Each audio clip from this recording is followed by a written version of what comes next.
Hey everybody, welcome to another episode of Off Script with Pastor Jared. I'm here with a guest today, an esteemed guest and a friend, Dr. Lee Brand Jr. Is that correct? Yes. Now, anytime I have a doctor, I always like to ask, what was the dissertation topic on? And you just feel the audience's eyes begin to glaze over. But I want to know. I really want to know. What was it? Oh, man, my dissertation was me arguing basically that I found the first black Puritan in history. Are you serious? Yeah. That's actually really interesting. Yeah. Now I got to know. Who was it? Lemuel Haynes. He was actually mulatto, but he's a spiritual grandson of Jonathan Edwards. Really? Yep. That's like 10 times more exciting than I thought it was going to be. Wow, we got to do that a whole episode on that one day. So Lee is the pastor now at Faith Baptist Bartlett, and you've been there about how long now? About 9 months. 9 months? Yep. And how's that been going? Man, awesome, man. It's a lot of fun. I mean, it's wide open. I think I have 19 meetings a day, but it's fun, man. Is everyone trying to get to know you? Yeah, we know we're in that phase of, hey, can I take you? I eat lunch with somebody like every day. Mm-hmm. I'm stacked with 30-minute meetings kind of all day long, but in a good way, man. People, it's fun to be at a place where people want to be shepherded. Yeah, for sure. How do you not gain 30 pounds when everyone wants to have you for lunch? Carefully, like getting up at 4:30, going to the gym most mornings, and trying to stay away from carbs. Yep, that'll do it. So just... I think a lot of Kirby folks were watching the process going on at Faith. It was a little close to our timeline of me coming here, a little staggered, but really close in the same timeline. And I just think I can speak for everybody when say we were excited when we heard that your name was the one called. And I think the whole Memphis area was just excited. I've told people this, and I told you this, but I want everyone to know when I was a seminary student and you were coming as a chapel speaker, at least once a year they would have you up for chapel. All the guys were excited when you were coming. It was like, guys, Lee Brand is coming today, and why? We got up for it. We really did. It was such a step above. I'm not ashamed to say it. Such a step above the other chapel speakers that we had. And I know I'm building you up, but we really loved your preaching and look forward to it. And I told people back in those days, I used to say, I think my favorite preacher who's not like a famous guy, not like MacArthur or Adrian Rogers. Yeah. I think it's Lee Brand, guys. Is that weird? Man, that's an arena I don't need to walk in. But if you feel that way, fine. I don't feel that way. I did. But yeah, I feel it and I felt it. So I give a little bit of just a 36,000 foot process of how you got to faith. I know that's a long. There's a lot that you could say, but just how did you get there? What was the process like that brought you to be the pastor of Faith Baptist? Well, for me, I guess I go back even as far as 2019 when I was still in Starkville, Mississippi at Bethel Missionary Baptist Church, which is a church I went to when I was 22, and I was there until the day before my 40th birthday. So I had spent almost 18 years there. So fast forward. The Lord called me away from Bethel to go and serve at Mid-America. I was there for about 2 years. Made some great connections, some people I love very much, grateful for the institution. And the Lord led me away from Mid-America and didn't know where he wanted me to be. And a friend of mine actually reached out to me before I ever left Mid-America and wanted to know would I submit my name to the process at Faith. And the first time I said, no way. And I left it there. No, won't do it. He left. He went his way. I went mine. And then not long after my leaving Mid-America, I don't even know how he got my number. He called me again. He called me. I was sitting in the parking lot at Kroger in South Haven. He was working to find you. Yeah, I guess he was. And so, man, he called me, and he was like, hey, I want to revisit a conversation. I was like, man, what do you want? I kind of knew, but I didn't want to know. So he called me back, and he, again, starts pushing this thing of submitting my resume. Well, I have never submitted a resume for any place where I've served. Like, I haven't. Not before, like, I was called there, I had the job. That was that way when I went to my first church. It was that way at Mid-America. And then here, he's calling, hey, give us a resume. And he just kind of kept hounding me. And I was traveling to preach in a conference, And I gave him the resume. I emailed it to him. I said, look, if you want the people to have it, you give it to them. And the process started, man. And I think, I don't remember the exact timeline, but we met sometime in the spring of last year. And I knew from the first time I walked in that room that God was up to something, you know. I was trying to make sure it wasn't me. I don't journal a lot, but I journaled that when I went home. I said, I'm going to be surprised if I don't wind up at Faith Baptist Church. So, and the rest of it now is history. Yeah. What do you think, is there something that God taught you in the process that maybe, because we just went through a series here at Kirby Woods and finished on Jonah. And so I've been kind of thinking a lot about things God teaches you in different seasons of life, like Jonah would have learned things in the belly of the fish. Yeah. Do you think in that process that you went through that there was something you learned either about yourself or about God that maybe was new to you, that he revealed something about himself in that process? Well, for me, I don't know if it's that he revealed anything new as much as solidifying some things for me and getting some real firm footing on some issues in my own life.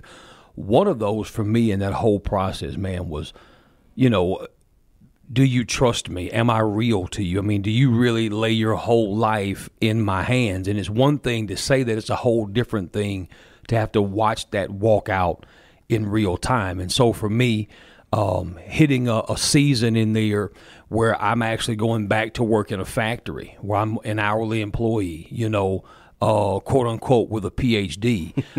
Degrees don't pay bills. I've got a wife and 5 kids. They need to eat, you know. Right, and so it was really, for me, I think, getting me back to what do I value most?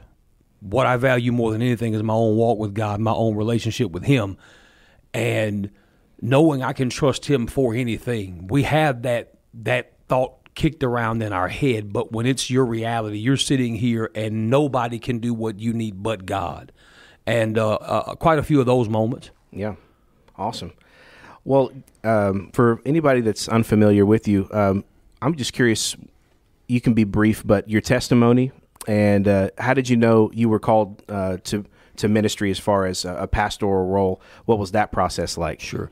Well, I mean, for me, man, I'm a small-town Mississippi boy. Grew up outside of Tupelo, a little town called Nettleton. That's my home. My dad still lives there. And well, as a kid, really small, my mom would take me, my brother, and my sister to church. I'd say when I was maybe from, you know, an infant up to maybe 2 or 3. And then we just stopped going, you know, for whatever reason, we just stopped. And the pastor of that church was bivocational. He worked with my mom and dad at a factory. And he came to my mom one day and was like, you need to get back in church. You know, basically is a conversation. So we started going back. I'm around 11 or 12 at that time.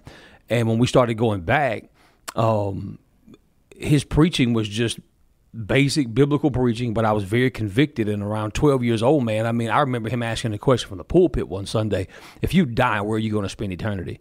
And I knew in a moment, man, like if I die, I'm going to hell. I mean, I knew it, you know. And so he starts walking through, well, how do you make that right? How do you get right with Christ? What's the gospel? So he starts talking about that. That day I give my life to the Lord, and I'm changed. I'm different. Walking away, there wasn't somebody who came along and said, hey, now let me show you how to live this life. Let me show you how to go walk this faith out. And sadly, rarely does that happen. Yeah, you know, and I tell people, for me, from that 12-year-old kid to about 16, those 4 years, I looked a whole lot like a lost dude. I've been a big guy my whole life.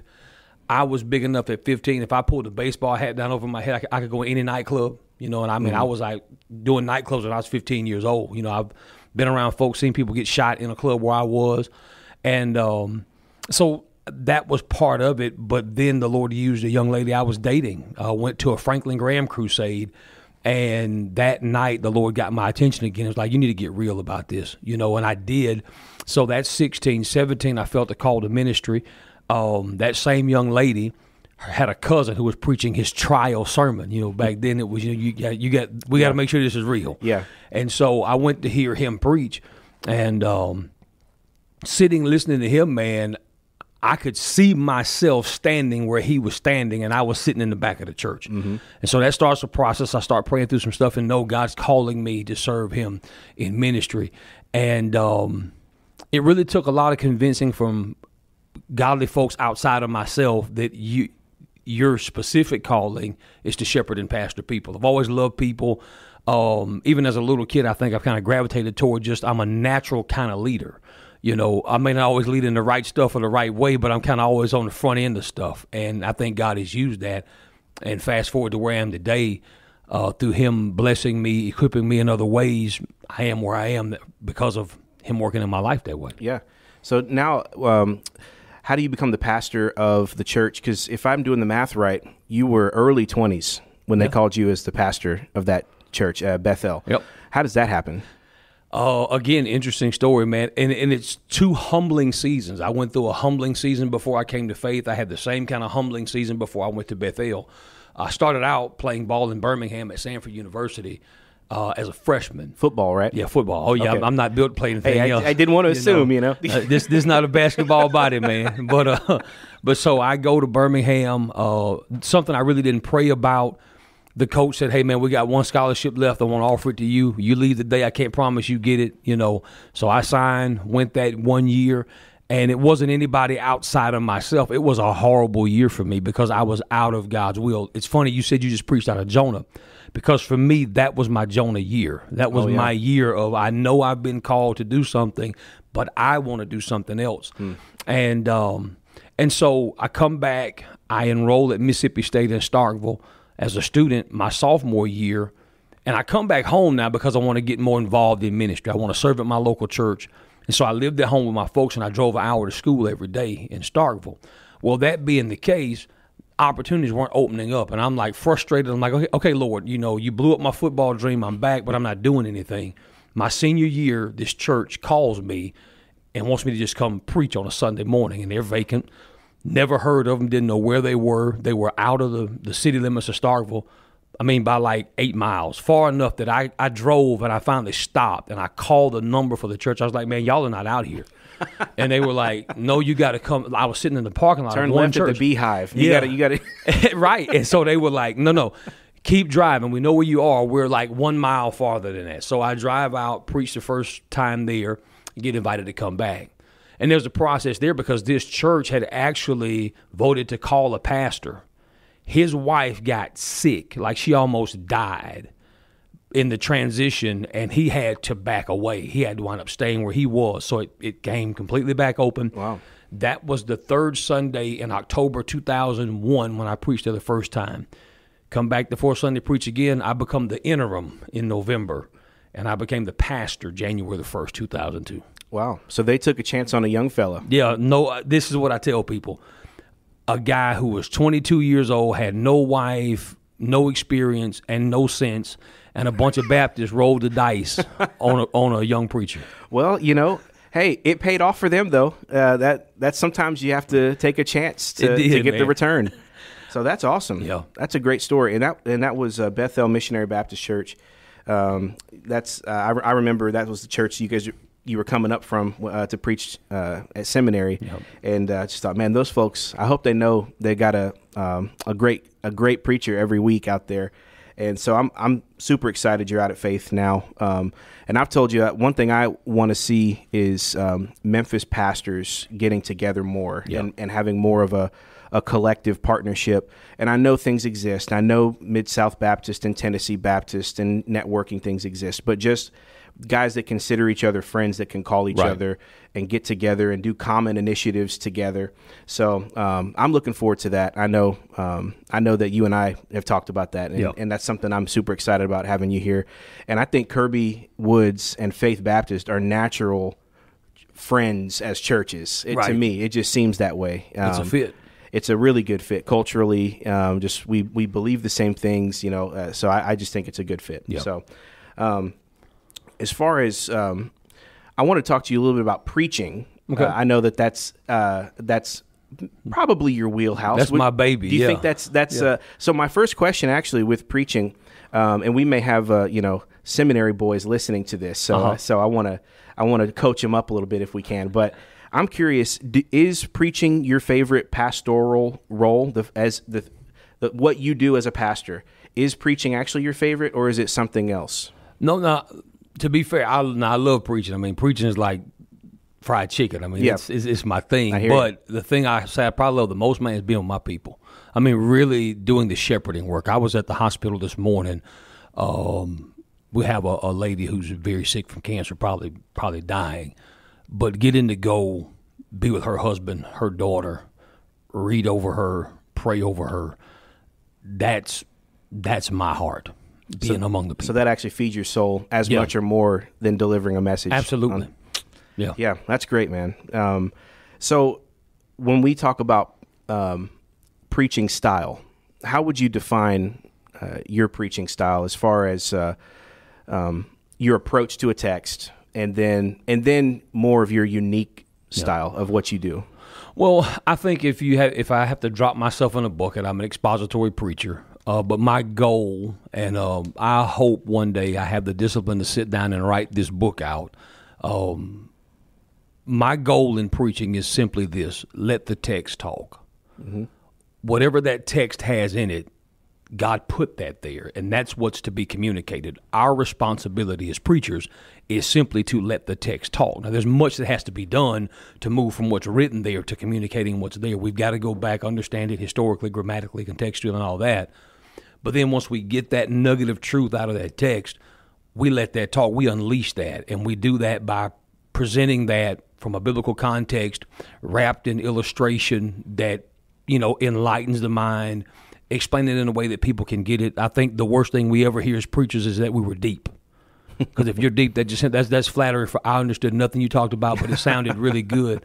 And so for me, man, even my journey going to seminary, like why did I go? Why did I do the PhD thing? The whole nine. It has always gone back to I want to effectively communicate God's word. I think we need a level of scholarship in the pulpit. And that doesn't mean every man has to go and be equipped at XYZ seminary, but you need to know your tools, and for me, when I was approached after finishing a master's about doing doctoral work, I didn't want to do it, number one, because I don't consider myself to be, quote unquote, a scholar. Okay. I'm a blue collar dude. I roll my sleeves up and I work real hard. And that doesn't mean scholars don't do that, but I mean in a different kind of way. It can mean that, though. Yeah. I know what you mean. Yeah, and so like for me, it was, okay, if I'm going to go do this, it's because I want to bring an increased level of scholarship to the pulpit, a greater appreciation for the Bible. That's how I approach preaching. Yeah. Another tool in your tool belt. Absolutely. Rather than now I can get invited to this elite club. Right. And I think there's so much of that, man. I'll just say it the way I say it. Preaching, we're not frat boys. And what I mean by that, we're not trying to get in some club. We have a calling. And if we're going to effectively steward that calling that we have, then we've got to put in the work to do the best with what God has given us that we can do. My giftedness is not yours. And so I don't go out trying to be Jared, but I've got to be the best I can be of what God has put in my life and my heart and my giftings. So I'm using that for him. Yeah, I agree 100%. Yeah. And one thing I told you last time we got together is I think the preaching world needs a few more John the Baptists, a few more Rough Riders, if you will. Yeah. The slick guy in a suit, the nose in the air, First Baptist so-and-so, Dr. so-and-so. Yeah. There's good guys that have those roles and wear that, and it doesn't mean that, but there's so many of them that are just week to week collecting a big paycheck and not doing anything, not slinging the hash. You know what I mean? Yeah. Not really getting in and giving the people the hard stuff, the meat and the potatoes, and making it, like you said, accessible. As good as deep as Adrian Rogers was, you got to say he made it accessible. Absolutely. And the average person could take that deep truth, but access it. And he was the Dr. So-and-so, and he had the suit, but it didn't mean that he wasn't in the trenches. And when it came fighting time, he could do it. Oh, yeah. And he did do it at the convention, in the 80s and things like that. Yeah. So anyway, I think we need more men that see themselves like that. And I think that's why I like you, because I know you do. So that's important. All right, I'm gonna throw you a curveball. Your Mount Rushmore of preaching, of preachers, the four that deserve to be on the Mount Rushmore, for you would be who? Man, that is a curveball.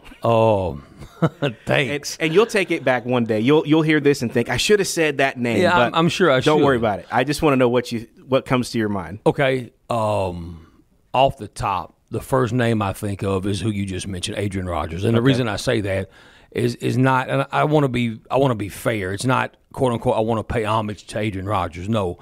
When I was a kid growing up in Nettleton, when I really had gotten that place where I had an appetite and a hunger for the Word, I would sit at my house and listen to Love Worth Finding on Sunday morning and be late for Sunday school listening to Adrian Rogers. When I started pastoring in Starkville, I was still listening to Love Worth Finding. Mm-hmm. So much so, sad admission here. When we had to go to 2 services on Sunday morning at Bethel, like one of the things I had to really think through was the fact that I was going to now have to be in the pulpit when Love Worth Finding was on, you know.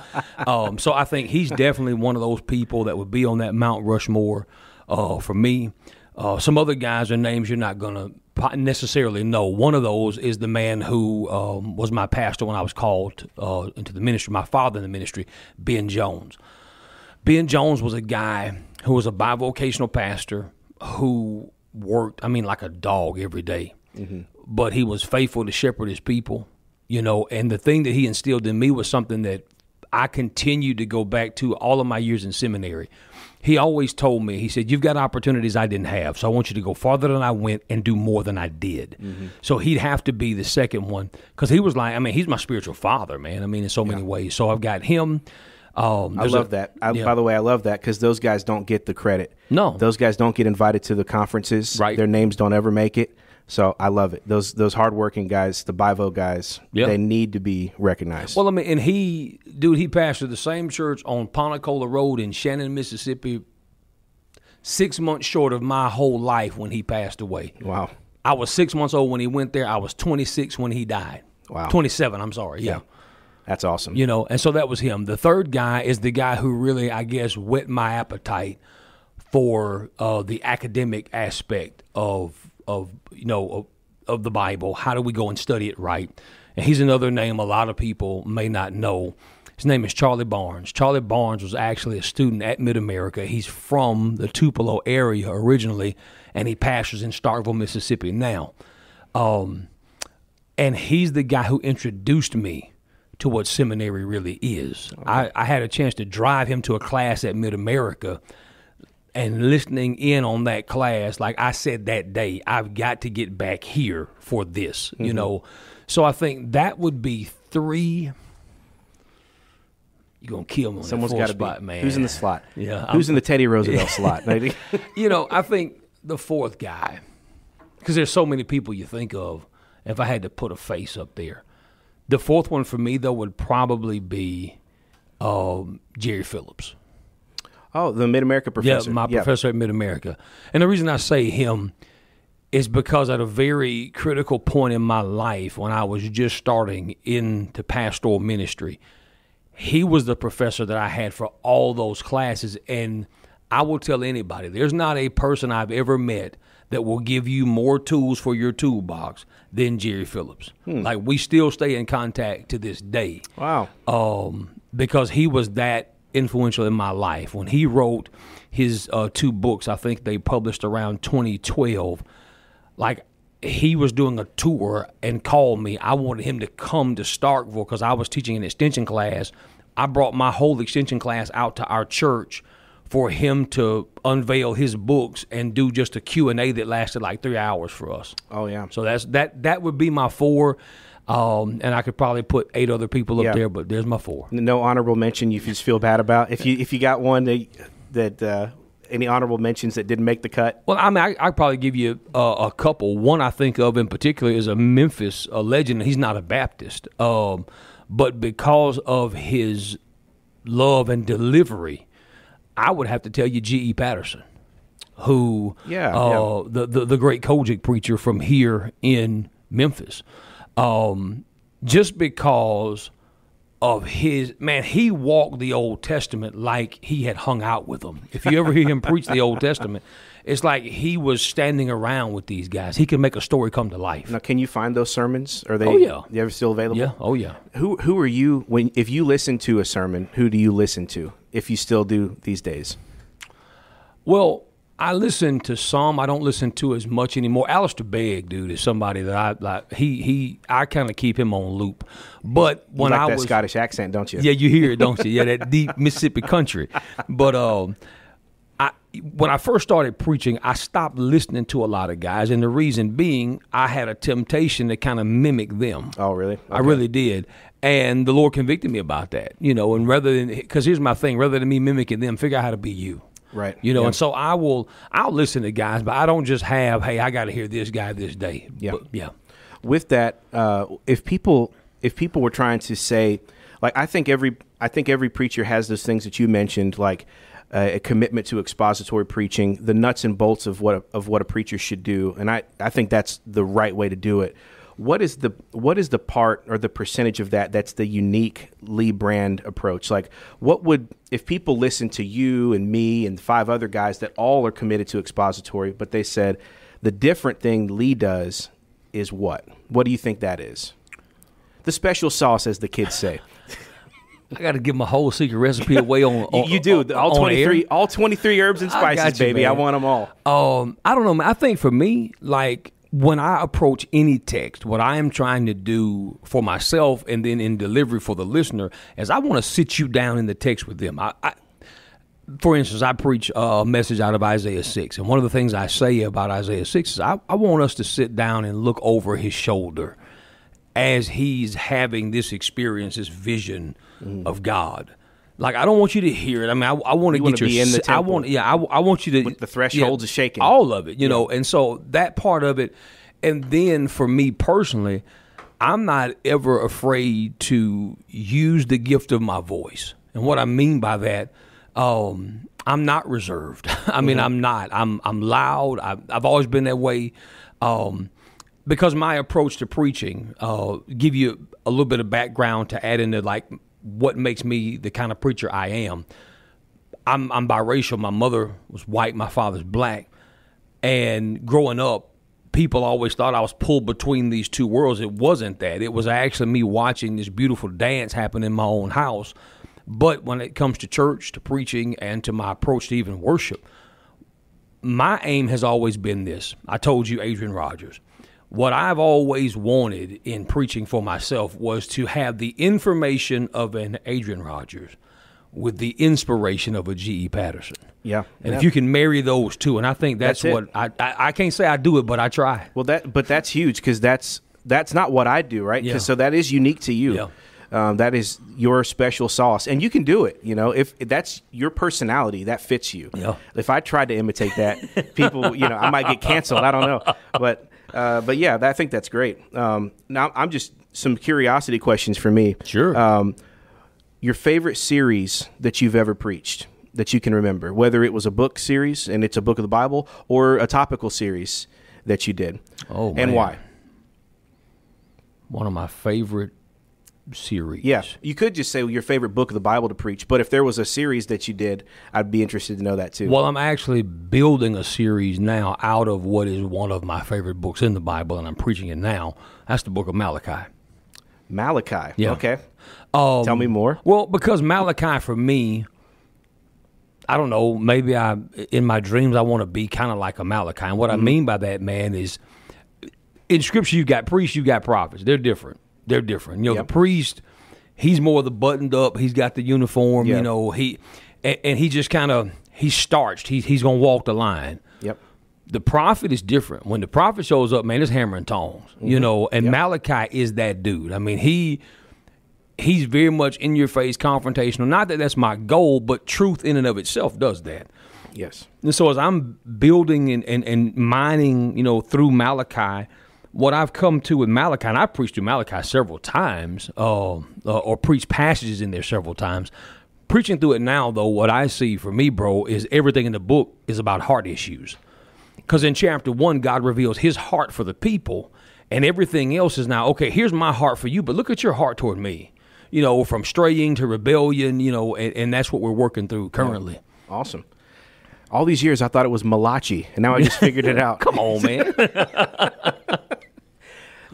As I don't know that my answer would be this, but one of my favorite series that is similar. It was when I preached through Amos a couple years ago, and that was the first, I think, minor prophet that I preached through, and I just thought, why don't people do this more? Right, man, this was awesome. And what shocked me was that it was so relevant to the times, preaching against sins of the ancient Near East, and it was like, I feel like I'm living today. Yeah. These are all the same gods are just putting on different masks in their back.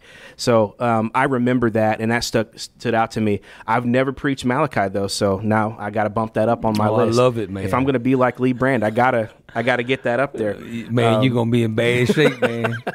Be different. Do you remember your favorite individual sermon by chance? One sermon that stands above the rest. Oh, yeah. What's your payday someday, if you will?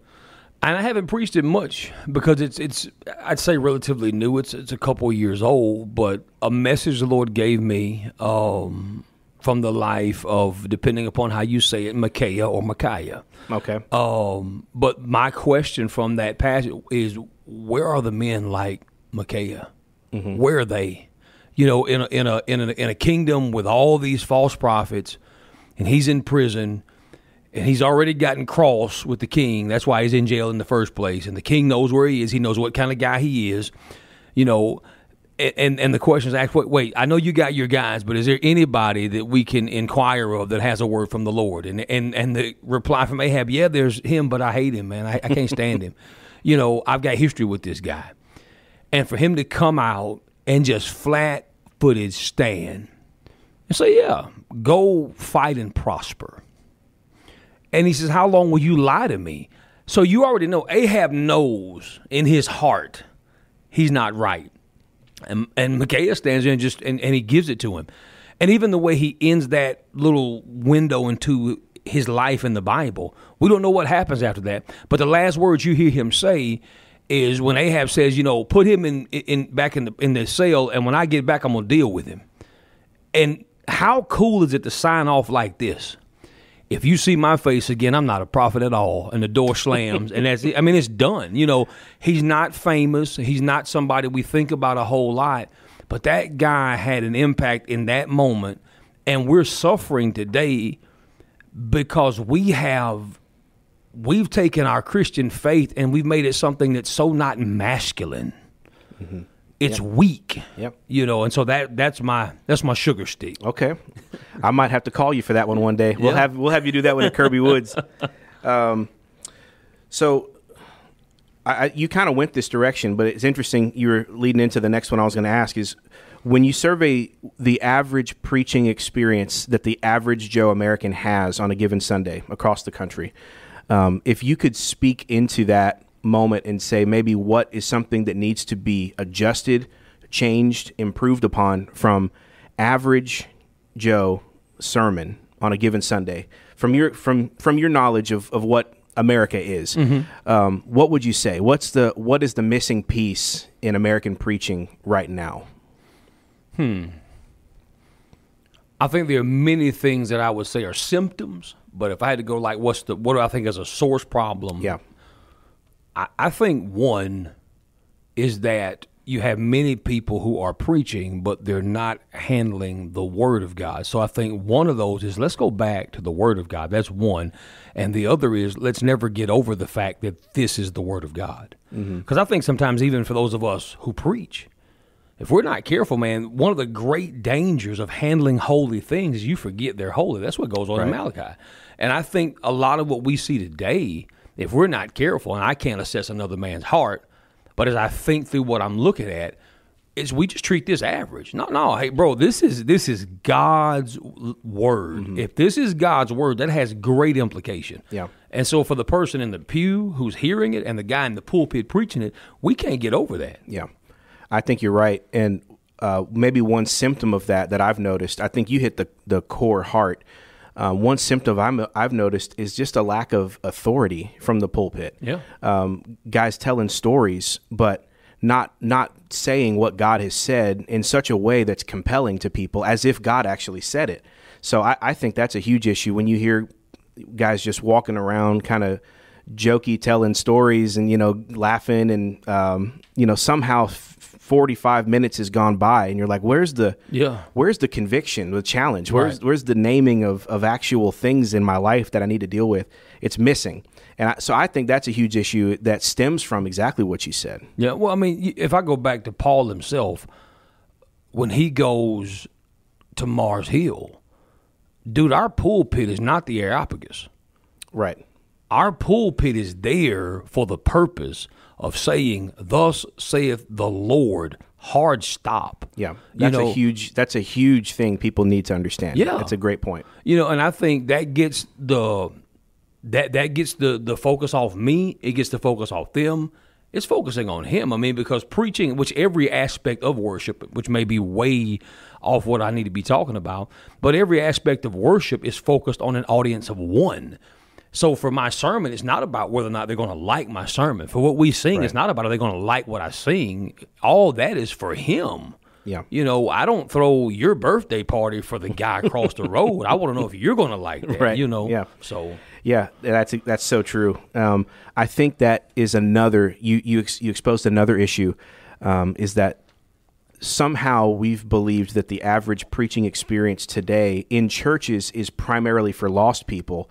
Or for the world, when it's the exact opposite. It's for the equipping of the body who's there in the room and for the worship of God. I mean, so it's a combo of worship through preaching and equipping of the saints who are in the room. But a lot of times, and I think maybe because of the infiltration of online and live streaming, we're thinking so much about the people not in the room that we're neglecting the people in the room. Yeah. And it's this idea of...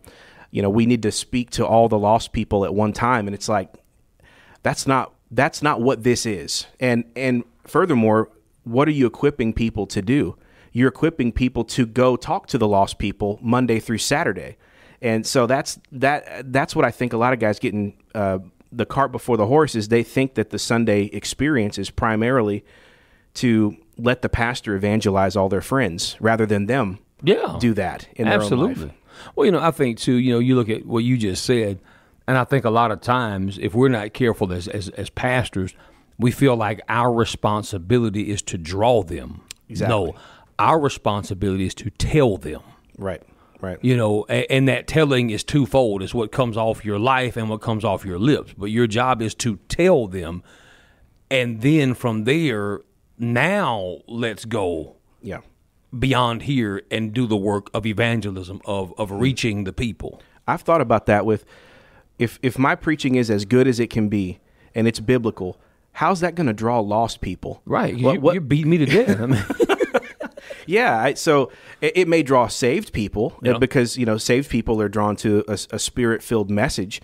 But still, that's not, if you're banking on that Sunday to draw the lost people, it ain't going to happen. Not the way we do it. Yeah, I mean, and dude, there's only one John the Baptist in the whole Bible. Only one. He's the only dude I know that could call everybody snakes, and everybody comes back next Sunday, and they want to hear it again, And but again, thinking about what have we been called to do. Mm-hmm. I think that's where we start. If we're never gonna reclaim the pews if we don't reclaim the pulpit. 100%. Amen. Well, I got another section on here to talk about. If you want to talk about SBC life, do you mind to wade into the waters? Not at all. Okay, good. Well, I brought this up because I know that you recently had a role. So what was your role? I want to make sure I get the title right. I know you're essentially second. It was the vice president role. Did they call it first vice president? Yeah, it's first vice president. Okay. And that was in not this year, but the previous? Yeah, I was elected in 2021. And that was that Nashville? Mm-hmm. Okay. What was that process like? Why did you allow yourself to be your name dropped in the hat? And then once you did it, once it happened, were you overwhelmed by it or were you underwhelmed by it? Well, the process was another one of those, like, I've never kind of been the dude like, hey, put me out there, I'll do it. I never thought of you as a denominational guy, really. No. So I was kind of surprised that you did it, but also I told everybody that was there, vote for Lee Brand, because I didn't know what that job did. So this is your fault. Once you got there, I can account for at least 5 votes. So. But no, man, I mean, for me, it was a friend of mine. He called me up and he said, hey, man, I want you to think about something. Would you be willing to be nominated for first vice president? I was like, no, I'm good, And he hit me with the question, well, will you pray about it? And of course, like for that's real, where you messed up. Yeah, I mean, if you don't want to do it, you better not pray because God might tell you to do it. And so I prayed about it, talked to my wife, and I have some very methodical steps I take when I'm trying to discern what God's will is for me. One of those, I'm going to talk to him. The other, I'm going to talk to my wife. And if I'm under anybody else's direct authority that I answer to, I'm going to talk to them. That's good. And so I went down that checklist at that time and got affirmation in all 3 veins. Hey, from my wife, hey, if God's telling you, go do it. And from my direct superior, same thing. And so I went and called the guy back. I said, sure, because but willing because I see not only where we are, but I'm not saying this is, something I can only do, but I could see where we are, but I could see the potential for where we could be. Yeah, absolutely. And on that year was that the Ed Litton year? Yes. Okay. All right. So Mike Stone was the other candidate that got down to the wire. There were like 4, I think, that year, and then they did a runoff. Yeah. I don't remember the 4th, but I know Mike Stone, Ed Litton, Al Moeller. Okay. I remember those 3. Yeah. Randy Davis, I think, was the 4th. It was Randy Davis. Randy something. Adams. Davis is Tennessee Baptist. Randy Adams.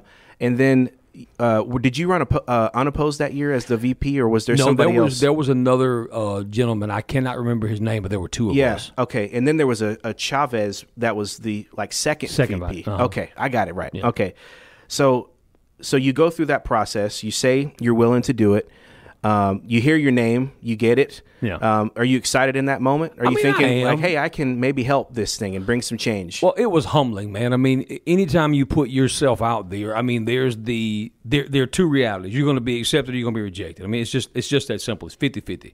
And so I remember sitting in the convention center kind of having my head down like, oh, man, they're finna call my name. Did I get the axe or what happened, And like when they said my name, I've done this entire process thinking there's no way I'm getting this, And they call my name, and I'm like, for real, So okay, like, well, let's go, Mm-hmm.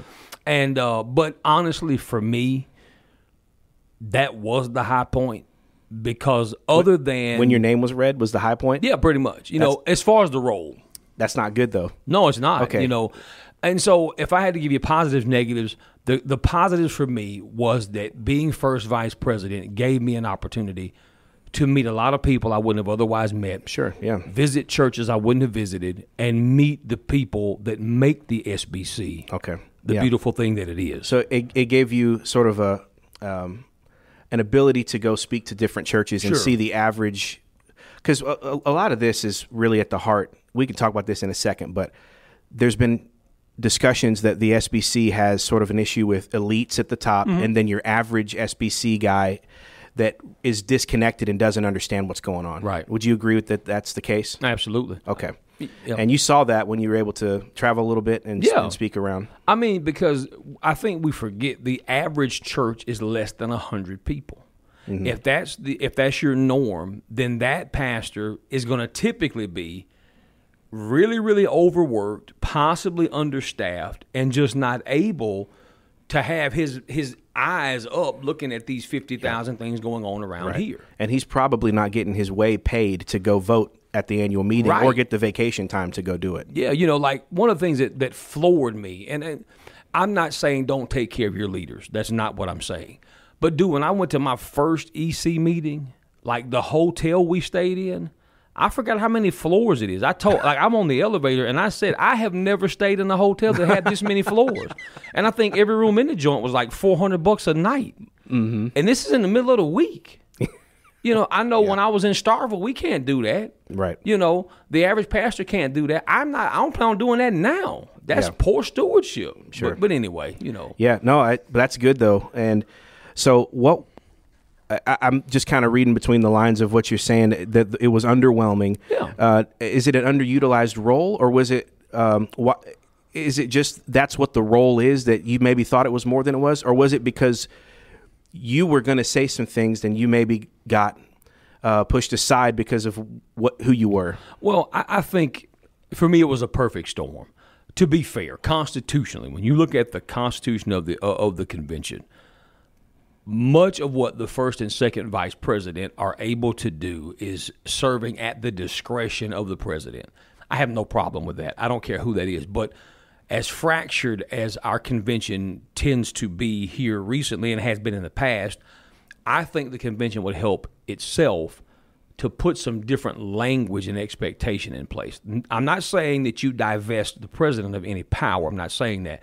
But I think as a convention, you put in your constitution and you mandate that these elected leaders have to meet at least once a quarter. Yeah. Because that didn't happen. So you could have at least some role in speaking to the president. Right. That didn't happen. Because when I heard those, when the names that were listed, I knew for a fact that you and Ed Litton probably weren't like right on the same page of everything. Right. I just knew that. So my first thought is, I don't know how this works. Or do they now have to work? Because it's not like our American president where they pick the VP. You know, Biden picks Harris because he likes her. It's not like that. Where Ed Litton picked you, you got voted on separately from him. Sure. So how your relationship is, you may have campaigned on very different things and been voted on to be together. Yeah. And so me as just a guy and a pastor, I'm like, how does that even work? Do they have to talk to each other? Do they have to work together? I don't know. And you don't, because again, everything is at the discretion of the president. And so after serving in that capacity for a year, that's the major reason after praying that I did not go for a second term, because to me, structurally, it's an inefficient and ineffective position, and I don't want to be a figurehead. Sure. I want to be part of making something better, but I've got other things I can be doing other than this, right? Kind of thing. So after having seen, is there anything you saw behind the curtain that is encouraging or discouraging? Well, what was more? Were you more discouraged or were you more encouraged? And with that, I'll just throw out the general question: is our trajectory of the SBC now? How do you feel? What's the pulse? I think our tendency as people is to think that everything that's before us is, this is the biggest impending moment that's coming. Yeah. I think everything I've heard, 2019 was a watershed moment. 2021 was a watershed moment. Anaheim was a watershed moment. Yeah. So, of course, we're going to have a watershed moment in New Orleans. So with that, 2023. Yeah. But I do think I'm very concerned about where we are as a convention. And what I mean by that is I think even if our motives are good, I think that some of what we have done has been in some ways unbiblical and in a lot of ways unwise. Mm-hmm. Some of the current positions we put ourselves in through the way we've tried to tackle issues like sex abuse. Yeah, the task force and all those things. I think as we watch this thing continue to grow and unfold, we're seeing more and more that wasn't the best way to go do this. Yeah, I think everyone was shocked when they rolled out the guidepost solutions, and then they posted us in support of LGBTQ, instantly after that, and it was like, did we know that before? And then we kind of went with it, and so there's a lot of concern there. As far as other things going on, you've probably heard of a lot of the accusations of wokeness creeping in, the liberal drift. Mm-hmm. How do you feel about that? Do you think that's overplayed, or do you think that's accurate? I don't know if it's overplayed. I can say without pause, I think it's real. I've seen evidence of it, played out in real time. If you watch, if we've got to parse every issue we talk about along the lines of whatever categories are represented by the people who are at odds, mm-hmm. We're not doing that because that's biblical. We're doing that because that's a worldly influence. Right. And I remember watching the convention last time. This may be one of the examples, is that I couldn't believe we were having to discuss female pastors again. Yeah. And Rick Warren's and Saddleback involvement, and the committee comes back and says they need another year to discuss it, and what pastor means. And I was just kind of like, I think your average church member would be shocked that we're talking about this from the floor. I thought this was done 30 years ago, that we dealt with this. But then watching even how crafty that particular issue is being played out. Because when we get to New Orleans, that is not going to be an issue voted on based on the principle. It is going to be an issue voted on based upon the personalities. Correct. And that's the way it has been strategically set up and structured to roll into New Orleans, because it could have been done differently than what we're going to do in New Orleans. Right. Yeah, I had heard that there was an amendment to the Faith and Message that was kind of stonewalled behind closed doors, and that would have made it a lot easier. But now it's going to be basically Rick Warren, yay or nay, which is a lot different than dealing with the actual text of an amendment to the Faith and Message. Right, because, I mean, here's the thing. Even people who disagree with Rick Warren don't dislike Rick Warren. Right. I mean, and that's the thing. How can you? Yeah, and so here we go, where we're taking a very postmodernist approach to an issue where it's not about principle. It's going to be about personality. Yeah. And I thought we were people who dealt with what's right, not who's right. Yeah, absolutely. Well, if you could talk, and I would just say you are talking to your church folks and Kirby Woods church members who are looking from the outside and saying, I'm hearing things that sound concerning. I don't know what's going on. I don't know what is happening. And they just kind of ask, how do you feel about, we just chunk money to CP, we chunk money to Lottie Moon and Annie Armstrong and these things. Should we continue to do that? How do you feel long term about that? What do you need to see to feel good leading your church in a campaign to give to those things? And who doesn't want to stand up and champion Lottie Moon and say, let's put people and unreached people groups, across the world? But you got to have some confidence in the institution to do that. So how do you encourage people on that front? Well, I think the first thing, man, is engage that issue prayerfully. Look at it biblically, and then take all the steps you can to have as many conversations as you can to equip yourself with the information. We're blessed to have structures in place where we can speak up and into the way these structures work. And I think people need to go back to understanding the headquarters of the SBC is your local church. That's right. Nashville is not the Vatican. Yeah. And every church and every pastor, you have to do what God's led you to do at your church. But I think that no longer is it good enough to just take a person at their word. You've got to inspect what you expect. Because the issue for me is not are we sending people. Okay, my other question is when they get there, what are they saying? Right. Absolutely.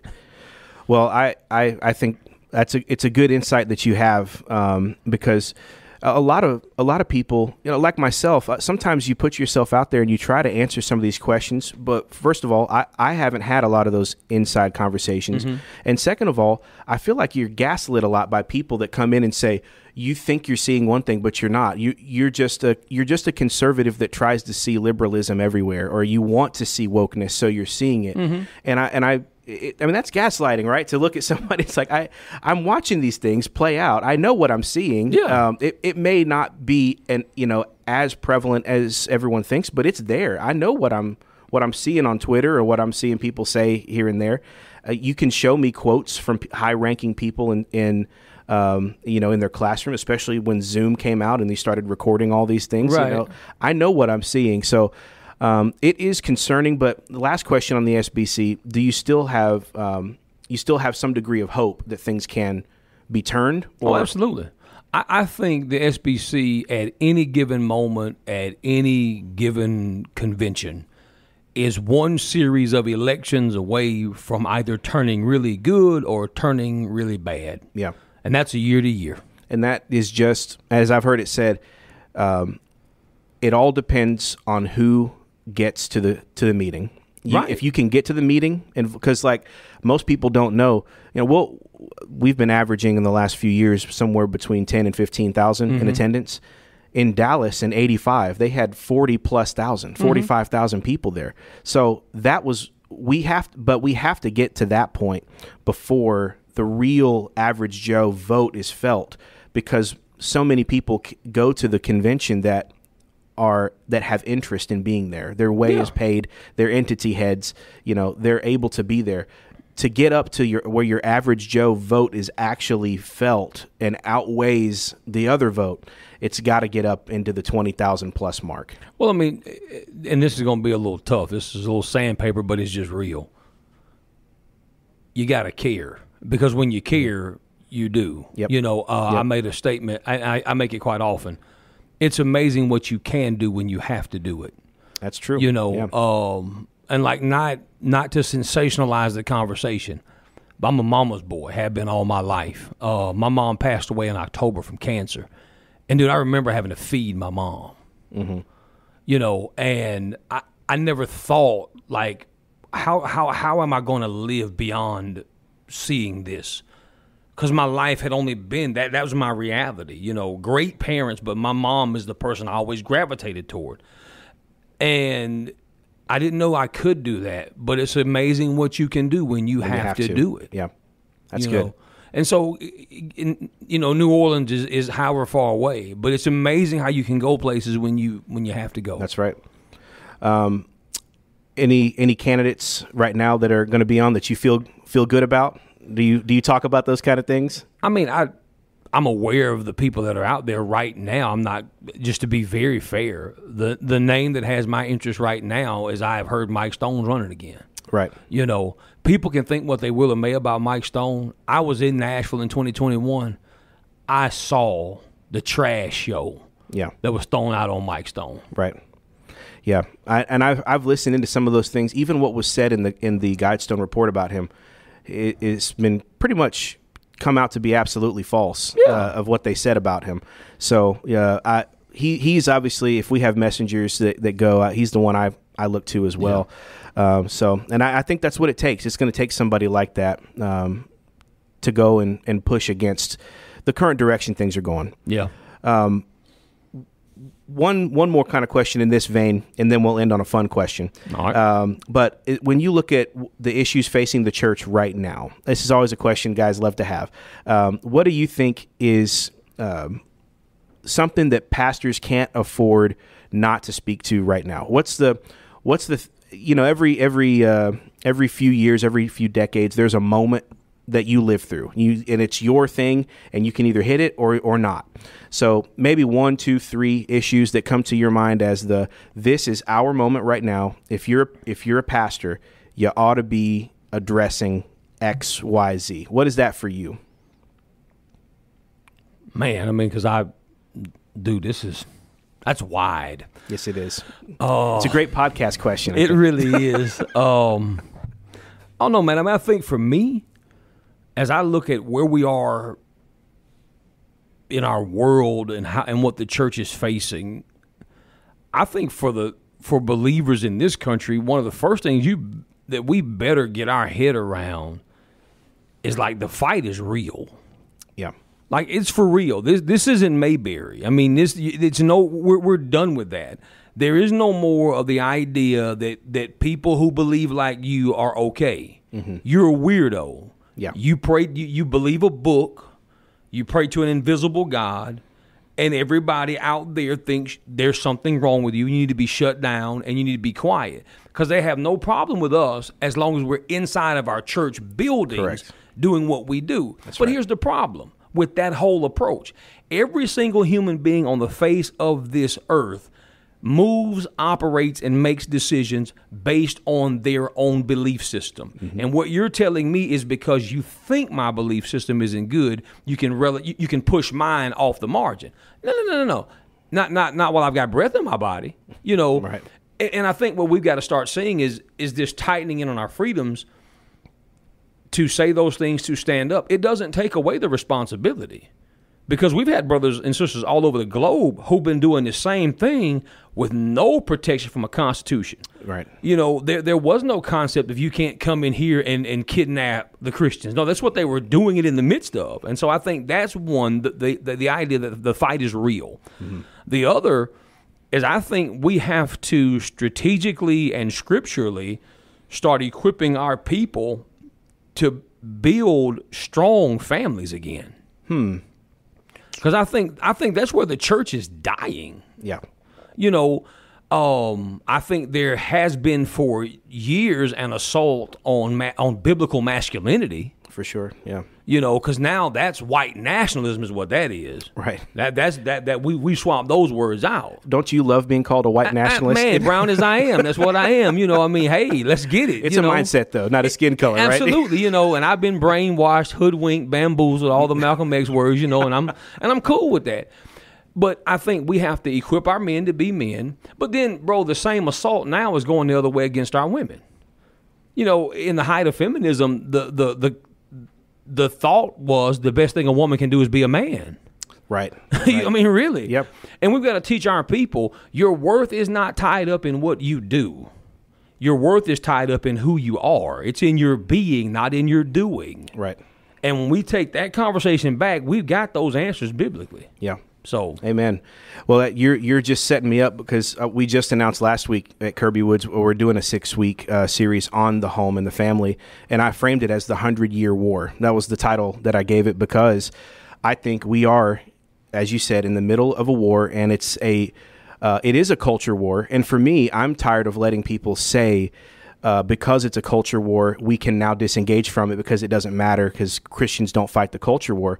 To me, that's like saying we don't care if the air we breathe is polluted. Right. Well, the culture is everywhere around us. It's everything. Yeah. We live in a culture. So that's what we're going to be challenging our folks to do over the next few weeks is not only to take back the home, but to play the long game and to think 100 years down the line. Actually, Mike Stone said something when he was running last time that example stuck in my head.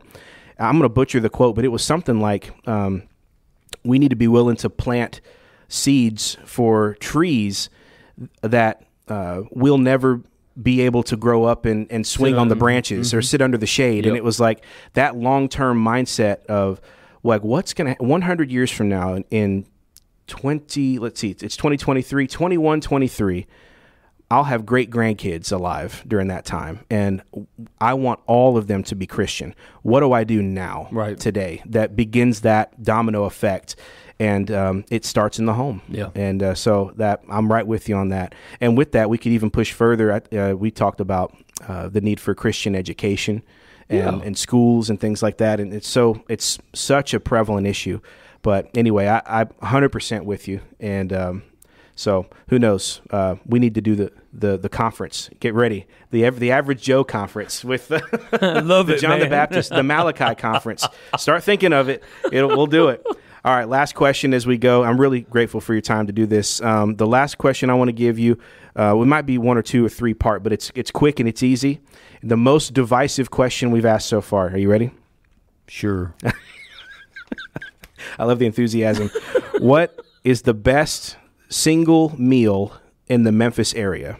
The best single food item that one can consume in the Memphis area is... Man, you know how much I love food, man. I mean, look at me, bro. The one. If I have to get just the one meal. One meal item. One meal One item. order. One order at one restaurant. Fried chicken from the 4-way. Really? Yeah. I've never had that. You need to go. It'll change your life. Where's the 4-way? Man, what is that? It's down in a very in a very tight area. Oh yeah. Okay. Yeah. Well, I would love to go. Yeah. Okay. Best restaurant in the Memphis area. Whole restaurant. Whole menu now. Best whole. Man, Jared, you killing me. Come man. on. I'm a carnivore, man. Texas de Brazil. Woo! Yeah. Oh, I love it. I love going there. And I loved getting the little lamb chops. I look forward to. I love the lamb they got there too. But obviously their house sirloin special. I'm not a lamb guy. You're not a lamb guy? Nah, man. How can you be a Christian and not believe in the lamb? Come on. I don't want to eat the Lord, man. I want to worship him, you know. All right, last one. Here it is. The most divisive one. Best barbecue in Memphis area is what? We'll end on this one. And so you're talking just big restaurant? I mean, what do you mean? Yeah, if you get to have barbecue at one restaurant in the Memphis area, where are you going? Memphis Barbecue Company. Really? South Haven, yep. Really? Yep. I did not expect that. I sure am. Wow. Yep. Okay. The Memphis Barbecue Company, ladies and gentlemen. Yep. And go tell them Lee Brand sent you. It means nothing, so yeah, go tell them. You get the discount, the Lee Brand discount. Yep. Well, thank you for being here, man. It was a lot of fun, and I hope that all the listeners out there, if you'll subscribe to the channel and share it with your friends, especially those over at Faith Baptist, good sister Baptist church in the area, and hopefully our churches can have lots of fellowship together in the coming years. And so thank you guys for listening. If you're looking for a gospel preaching church, hey, if you're in East Memphis, come to Kirby Woods. But if you're in the Bartlett area, man, come to Faith Baptist. That's right. Thank you guys. God bless.